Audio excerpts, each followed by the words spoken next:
Estudiantes, cordial saludo, bienvenidos a su cuarta lección de Derecho Penal Especial.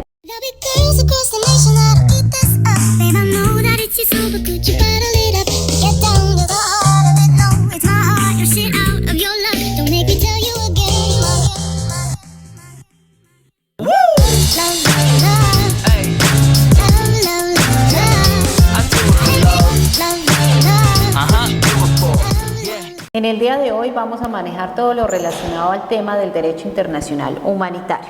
En este sentido, tenemos que definir que este es un conjunto de normas que busca la protección del ser humano, de los bienes, mínimos identidades culturales. No busca prohibir las guerras, pero sí pide normas para limitar, tolerar y regular los abusos que se presentan en los conflictos armados. Tiene como características este derecho internacional humanitario que siempre va a estar inmiscuido cuando hay conflictos armados, que es universal y que es de carácter obligatorio su aplicación.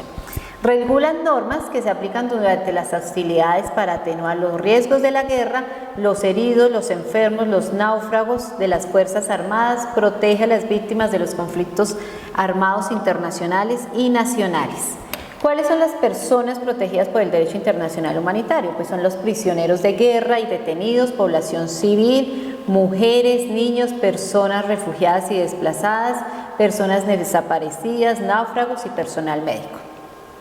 Los bienes protegidos por el derecho internacional humanitario son aquellos bienes materiales, en especial aquellos que contribuyen directa o indirectamente a la protección o bienestar de la población civil. Ejemplo, bienes indispensables para la población civil, bienes culturales y lugares de culto, bienes medioambientales, unidades y medios de transporte sanitario. Dentro de este tema vamos a encontrar ciertos conceptos como el que hace relación a los crímenes de Estado, y estos son aquellos delitos cometidos por agentes estatales o por particulares como grupos paramilitares que actúan en complicidad o por tolerancia u omisión del Estado. Algunos de estos crímenes son el asesinato, el exterminio, la esclavitud, la desaparición forzada, la deportación de las personas, persecución contra cualquier población civil por motivos sociales, políticos, económicos, raciales, religiosos o culturales. Otra figura que aparece dentro de este tema hace relación al conflicto armado y es entendido como ese enfrentamiento protagonizado por los diferentes grupos y fuerzas de índole tales como fuerzas militares, regulares o irregulares, guerrillas, grupos armados de oposición, grupos paramilitares o comunidades étnicas o religiosas, que utilizando armas u otras medidas de destrucción pues se agreden y resultan las afectaciones que se generan más que todo para ser víctima la población. Causas y consecuencias del conflicto. Pues una de las principales causas es la lucha para acceder o mantener el poder político. La consecuencias, posibilidad de comprar armas, reclutamiento de soldados, utilización de los recursos naturales para financiar los gastos del conflicto armado, muertes o personas heridas y la destrucción de infraestructuras, desplazamiento de la población y obviamente pues el odio entre las comunidades enfrentadas. El conflicto armado en Colombia se desarrolló desde 1960 y se extiende hasta la actualidad. Antecedentes y causas. Existió una etapa conocida como la etapa de la violencia que enfrentó a los partidos liberales y conservadores aproximadamente entre los años de 1928 a 1958. Y posteriormente los principales actores involucrados han sido el Estado colombiano, las guerrillas de extrema izquierda y los grupos paramilitares de extrema derecha. A esto se le han sumado los carteles del narcotráfico, las llamadas bandas criminales BACRIM y los grupos armados organizados. Otra figura que encontramos dentro de este tema hace relación a los crímenes de lesa humanidad, y entonces la Real Academia Española define lesa como que ha recibido un daño u una ofensa, y se trata de aquellos crímenes que dañan a la humanidad, atacando contra derechos humanos fundamentales y que son un agravio no solamente para las personas que resultan siendo víctimas de este flagelo, sino que trasciende a nivel mundial, a toda la humanidad. El derecho internacional humanitario fue tipificado, viendo tipificación las conductas criminales y recogió algunas de estas en el Estatuto de Roma de la Corte Penal Internacional el 17 de julio de 1998. Ahí es donde se sientan las bases del concepto de crímenes de lesa humanidad.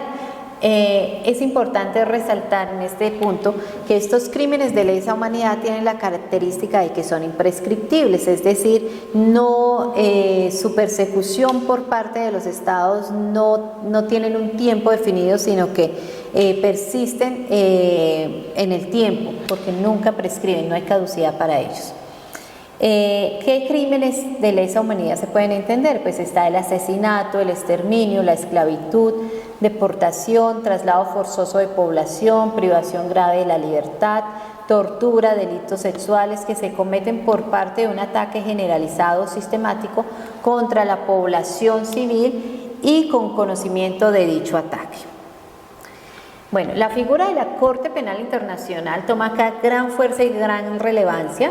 Entonces tenemos que decir que en el año 1998 fue creada con la función específica de enjuiciar los crímenes de lesa humanidad, tales como el genocidio, crímenes de guerra y el crimen de agresión, bajo el principio de complementariedad.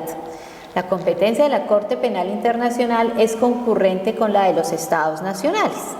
Sin embargo, la Corte Penal Internacional no cuenta con la adhesión de las principales potencias militares del mundo, como lo son Estados Unidos, Rusia y China. Otra figura que encontramos en este tema hace relación a los crímenes de guerra, y este término es definido por el derecho internacional y la Convención de Ginebra cuando se refiere a las infracciones graves del derecho internacional humanitario que se cometen durante un conflicto armado. Entonces se entendía como una violación de las protecciones establecidas por las leyes y las costumbres de la guerra, integradas por las infracciones graves del derecho internacional humanitario cometidas en un conflicto armado y por las violaciones del derecho internacional. ¿Cuáles específicamente son estos crímenes de guerra? Pues tenemos el asesinato, los malos tratos a prisioneros de guerra o a náufragos, la deportación para obligar a realizar trabajos forzosos a la población civil de aquellos territorios que se encuentran ocupados, la toma y ejecución de bienes, la destrucción sin motivo de ciudades y pueblos, la devastación que no justifique por necesidad militar, genocidios contra la población, el robo de bienes públicos o privados, la violación también es incluida como un crimen de guerra. Entonces, con esto damos por terminada nuestra lección número 4, deseándoles un resto de día muy feliz. Que estén muy bien.